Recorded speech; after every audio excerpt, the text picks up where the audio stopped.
فوز منتخبنا أداء ونتيجة وأداء عالمي من الكابتن حسام حسن صراحة، يعني خالف كل التوقعات. أزمة أحمد حجازي وتفاصيل عقد رمضان صبحي مع نادي الزمالك. اهلا بيكم في استوديو الكوره. وقبل ما تبتدي حلقتنا ما تنساش تصلي على خير الانام سيدنا محمد عليه الصلاه والسلام، وتعمل لايك للفيديو وتشترك في القناه لو انت مش مشترك عشان يوصلك كل جديد من استوديو الكوره. يلا بينا يلا بينا. ثلاثيه واداء عالمي خصوصا في الشوط الاول من منتخب مصر. كابتن حسام حسن فاجئنا بتشكيل مش طبيعي، هجومي بطريقه مش طبيعيه. ازاي انا نص الملعب يبقى فيه عندي مروان عطيه وتريزيجيه وزيزو؟ يا نهار اسود، مين اللي هيدافع؟ الدنيا رايحه فين؟ اتخضينا كلنا في البدايه، وعندك مرموش وصلاح ومصطفى محمد، خماسي هجومي بطريقه بحته. اتعكست افكاره وتكتيكاته في الملعب، وفعلا توظيف كان ناجح جدا للعيبه، وخصوصا ان كمان يعني كل اللعيبه، تريزيجيه ادى، وعندك زيزو ادى، مرموش ادى، مصطفى محمد ادى، صلاح ادى. اللعيبه كلها كانت ممتازه النهارده معانا صراحه. ما كانش فيه لعيب في المنتخب ما كانش مميز. محمد هاني ادى، محمد حمدي ادى، وكان ليه كوره خطيره في اخر الماتش، الكوره اللي عملها هيدر سباحه كده كانت هتخلص الدنيا وتبقى هدف الرابع. ربيعه ادى، حمدي فتحي اللي ما كانش في مركزه كان جزء من ازمه حجازي في الموضوع، والكابتن حسام حسن وضح وجهه نظره في الموضوع في المؤتمر الصحفي. الشناوي موجود، الشناوي حارس مرمى منتخب مصر الاول. اداء حكايه صراحه. هدف اول من رامي ربيعه بهيد محترم، يعني ادي هدف لربيعه اللي بيثبت تواجده، وان هو كمان يعني خير معوض اللي عبد المنعم، وتواجده كان محترم جدا واداؤه كان قوي، رغم ان هو عبد المنعم كانوا بيلعبوا مع بعض، بس هو بيلعب بنفس الستايل. تحس ان كولر مشربه من الموضوع في الاداء الهجومي، في تدريبات موفقه جدا، وبان ده كمان مع منتخب مصر. فهدف كان كرة يعني عرضية من زيزو، وربيعة حطها بهيدر بارتقاء محترم قوي. تمام. مرموش بقى العالمي الحريف اللي قادم بقوة، اللي هيشيل على كتافه منتخب مصر السنين اللي جاية بعد صلاح الخليفة الأول صراحة. هدف حكاية. وكمان عندك يعني أداء حكاية طول الماتش. أي نعم في أكتر من كورة ما كملتش الانفراد بتاعه الراجل حطه، وابراهيم عادل اللي ربنا بيكافئه بعد الضغطه بتاعت موضوع ختافي والازمه اللي كلنا عارفينها بسبب نادي بيراميدز بعد ما سافر لمدريد ورجع تاني بسبب عدم موافقه نادي بيراميدز على العرض بتاع ختافي، وربنا جبره بهدف. يعني الكره تكمله واتردت له، بس تمركزه كان متميز وحط الكره في سقف الجون. حكايه صراحه ابراهيم عادل، ما شاء الله الله اكبر. المنتخب ببدايله بادائه، مصطفى فتحي نزل، ابراهيم عادل نزل. مشكله ازمه حجازي اللي حصلت باختصار اصابه رامي ربيعه، فحجازي رفض انه ينزل باختصار ورفض التفاصيل كلها، ما كانش عاجبه ان هو ما اشتركش من بدايه اللقاء. والكابتن حسام حسن علق على الموضوع ان هو يعني بيقدر قيمه حجازي، بس هو كان ليه تصورات معينه، وكان قال جمله كده في المؤتمر الصحفي: لو احنا ما كناش فزنا بالاداء دوت بالنتيجه دوت انا كنت هتشرح. يعني في اختصار انك لازم يبقى ضامن بكل الطرق ان هو يقدم افضل اداء ويجيب افضل نتيجه. فالراجل برر الموقف ان هو تقبل ان حجازي لعيب كبير، وان هو من اعبده المنتخب ولعيب كابتن المنتخب مع صلاح مع اللعيبه القديمه، وفي نفس الوقت هو تقبل الموضوع بسبب الضغوطات والوضع، بس هو كان بيختار الانسب لطريقته وتفكيره التكتيكي في الملعب، خصوصا ان بيتكلم على مشكله بطء شويه حجازي مع التقدم في العمر، مش لقله خبرات حجازي بس لسرعات لعيبه كاب فيردي. وكان خياره مميز صراحه بحمدي فتحي اللي ادى اداء على اكمل وجه في الماتش. الاصابه طبعا، ونزل رمضان بيكهام كمان وادى بشكل كويس. محمد هاني كان متالق وكان ليه ادوار مهمه جدا، هو محمد حمدي في التكمله الهجوميه. ومحمد حمدي كان فيه كوره في نهايه المباراه يعني كروس ودخل فيها سباحه الراجل ولا كانه راس حربه، ما شاء الله. اداء المنتخب يبسط. اداء كابتن حسام حسن الهجومي مفرح لجماهير الكوره. اي نعم ما قابلناش منتخب كبير، كاب فيردي كان كبير بس ما كانش حاضر النهارده. ادائنا كان عالمي وعالي قوي، بس هي فكره ان احنا هنجيب جوان كتير، يجي فينا جون او ما يجيش، او يجي جونين مش فارقه، بس انا هجيب جوان اكتر. دي مدرسه الكابتن حسام حسن اللي باينه في الملعب بتوظيفه الهجومي البحت واستغلاله للعيبه اللي عنده الحريفه. عايز يلعب كره حلوه صراحه. كل شعب مصر يحب الجو ده، الجو الارجنتيني، انت تلعب كره هجوميه حلوه، وتلاحظ الارجنتين هي اللي بتلعب بالستايل ده. مش مهم اي حاجه غير ان الهجوم يبقى عندي 5 لعيبه حريفه قدام بيخلصوا الدنيا. نفس المدرسه، والناس كلها مبسوطه في الشارع، ونتمنى لك التوفيق واعمل اللي انت عايزه يا كابتن حسام.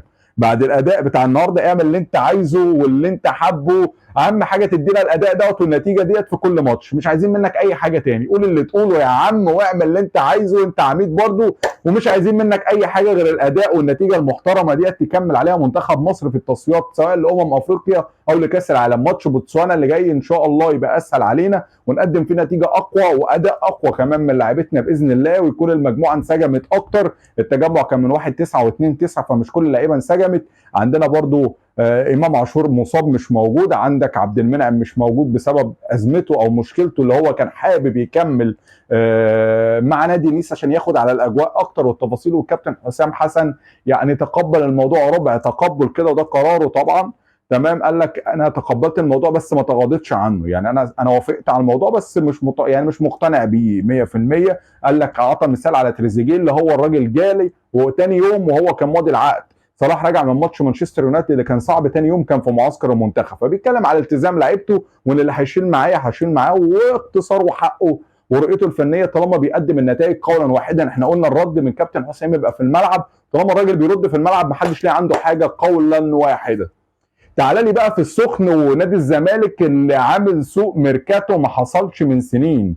يعني نادي الزمالك تعاقداته الرهيبه، ارون بوبنزا خلاص هيوصل يوم الاحد ويوقع العقود رسميا، عمر فرج، محمود بنتايج، لعيبه كتيره ماشيه، اي نعم بيصفي اللعيبه وبيدخل لعيبه جديده، بس عندك كمان يعني القصه الصعبه قوي تقبلها والمفاجاه للكل، رمضان صبحي في نادي الزمالك. ازاي يا عم الحاج؟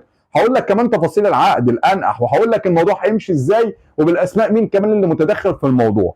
ايه اللي حاصل؟ حصل ان في جلسه تمت مع نادي الزمالك، وهتلاحظوا ان رمضان صبحي بيشير تدريبات قاسيه بيعملها اعداديه للموسم، تدريبات بدنيه مختلفه.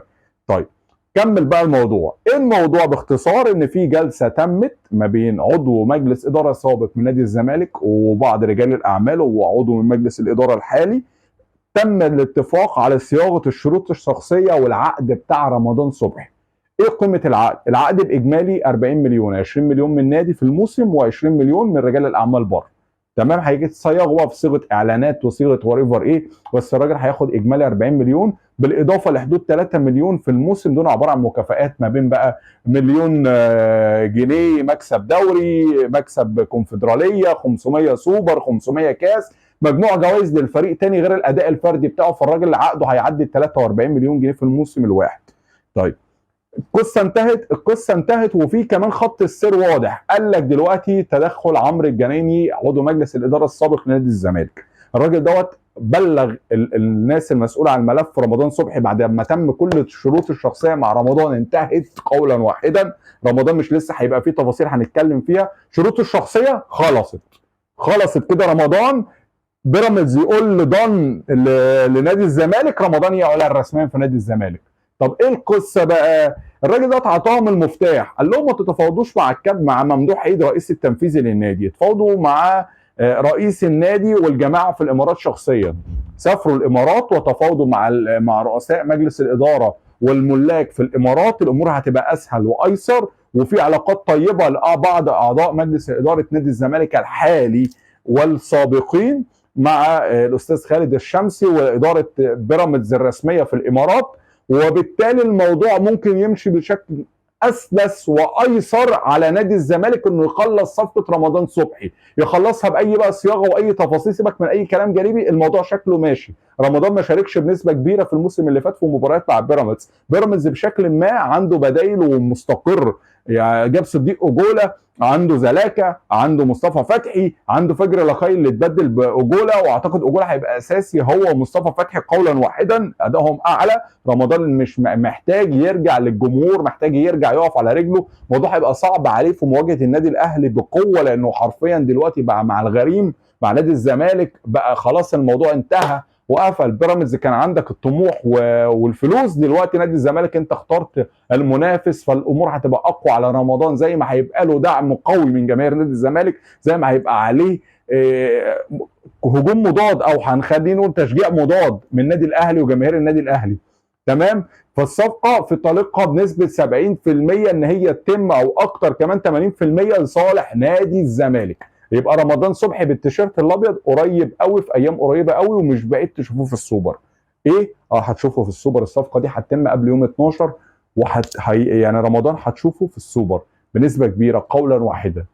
بوبنزا خلاص، بوبنزا يوم الاحد هيوصل القاهره للاعلان الرسمي في صفقه تدل على كفاءه مجلس اداره نادي الزمالك او المفاوض اللي تم في التعاقد على الصفقه دي. لعيب كان بياخد في سنسناتي في الموسم مليون و200 الف دولار، انت بتجيبه على 600 الف دولار و200 الف 300 الف مكافآت في الموسم على حسب الاداء والنتائج والتفاصيل في لعيب هجام سوبر فهد حرفيا.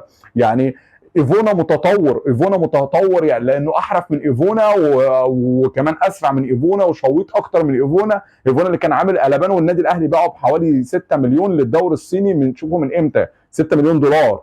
اوكي، فانتوا بتتكلموا في لعيب قوي جدا جاي، هيبقى الصفقه الاقوى في الدوري المصري بوجوده مع نادي الزمالك في فريق شبه متكامل هيكون موجود مع نادي الزمالك.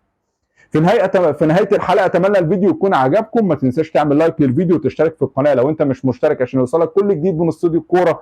كنتم مع استوديو الكوره، والسلام عليكم ورحمه الله وبركاته.